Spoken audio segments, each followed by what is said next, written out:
Ay, Tito Terry, Tito, si JC, mukhang loko. May sasalita na naman. Tamo, ayan, kay Chika Nene. Tito, tingnan yan. Ngayon, ano pa ang gusto mong sabihin sa ating mga chikating dahil kahit ako, excited? Please don't tell me nag-level up na kayo ni Mega. Unang-una po sa lahat, gusto ko mag-apologize kay Mega. Dahil malinaw na po sa amin kung ano kami. Pero nasaktan siya nung nakita kami ni Jenny. Pero ang totoo, walang kahit anong thing sa amin ni Jenny. I was just cloud chasing. Wait, what do you mean? Sinakyan ko lang yung issue nila, kaya lumapit ako kay Jenny. Pero never ako nilandi ni Jenny. She was just being nice. Humingi ako ng tulong sa kanya for Megan. And because of this, nasaktan ko sila pareho ni Megan. I just wanna say I'm sorry. I'm sorry sa kanilang dalawa. I have to tell. Kuya, wait. Megan, si JC. Sana maging malinaw na po ang lahat. And please, ako na lang po ang i-bash nyo. Huwag sina Jenny, lalo na si Megan. Total, ako naman ang cloud chaser eh. What? Diba? Grabe, loko-loko pala talaga tong boyfriend mo eh.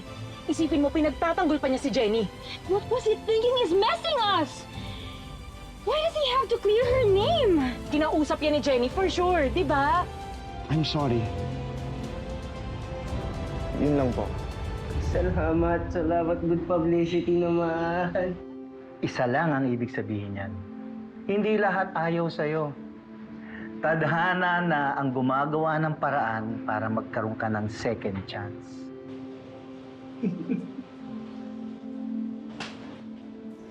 So nagsasabi pa na ng totoo si Jenny?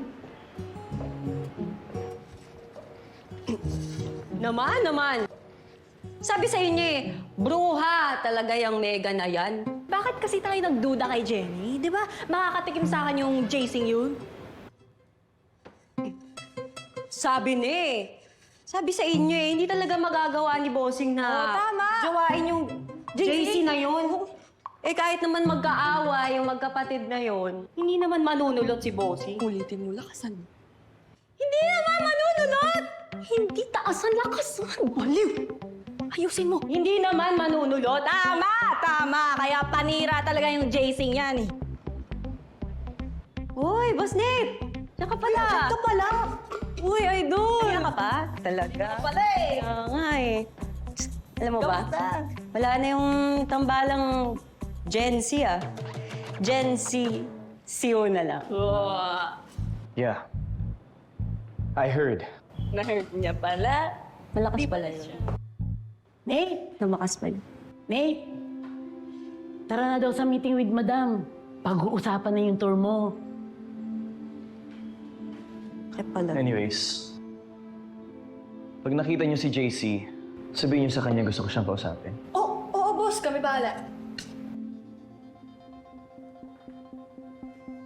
What did you say? Handa na po akong tanggapin yung plano niyo para sa akin, Miss Vanna. Sorry po kung kailangan ko pong pag-isipan na medyo nagduda po ako sa sarili ko at alam ko po na hindi po dapat dahil kayo po yung mas nakakaalam ng kung anong dapat gawin, mas nakakilala sa akin. Kayo po yung judge at mentor ko. Kaya kung meron man po kayo nakikita na hindi ko po nakikita o kailangan niyo pong ituro sa akin para makabalik po ako, tatanggapin ko po lahat yun. And I believe in you, Jenny. Kaya dapat lang na maniwala ka sa sarili mo. Opo, Miss Vanna. Kahit medyo natatakot po talaga ako pero kakayanin ko po. Kung nagawa ko po dati na maabot yung mga pangarap ko, makakabalik po ulit ako at mas malayo po yung tatahakin ko ngayon.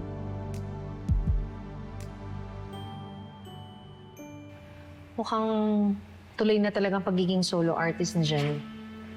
Tuloy-tuloy na yung mga plano ni Vanna for her. Of course. She's really building her up. Na hindi dapat mangyari.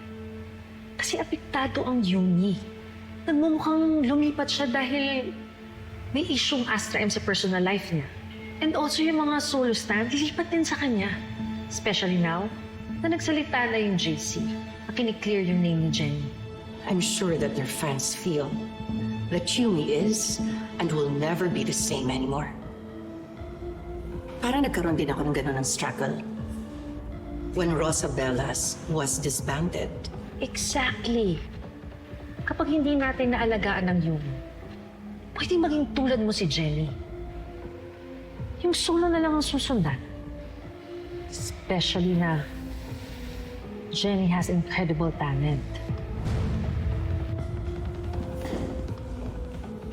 I've warned you about this.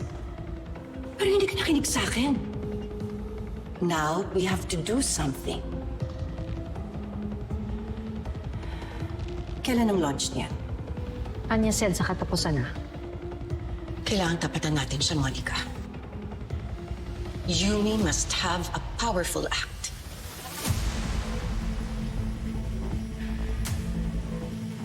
Nay, ano pong ginagawa niyo dyan?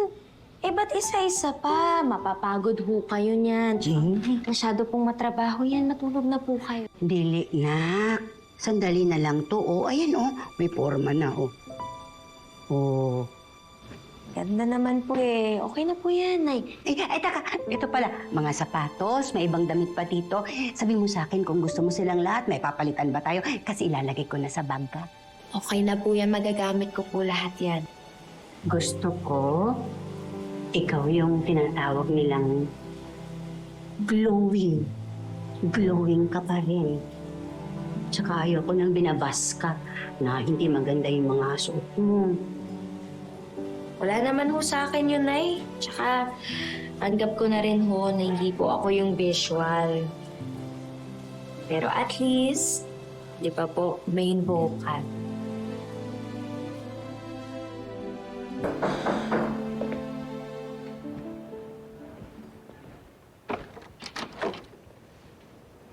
Megan, can we please talk? No. Megan, wait! Kung ano man pag-uusapan natin, I saw it on the live stream, okay? So no need. Megan! Just listen to me, okay? Nakonsensya lang ako. But I didn't bring you down. But you brought me down, JC, and I felt betrayed. You agreed to help me. Hindi kita pinilit. But now it's clear to me na Team Jenny ka. Megan! Just go away! Go away! Megan! Ginawa ko lang yun para hindi makansa si Jenny. Look, mabait din naman siya. Gusto pa niya akong tulungan noon kahit na wala siyang malay na plan lang natin yun. I don't want to hear anything from you, JC. To me, you're just a walking red flag. I refuse to trust you anymore. Ayaw mo na ako. Cancel na rin ako sa'yo. Yes. Kasi pinatunayan mo rin, nakatulad ka lang ng iba. You didn't choose me, and it hurts me more. Dahil akala ko, nahanap ko na yung tao, ako ang #1. You're not my person. So leave. Please. Leave. Okay. Sorry.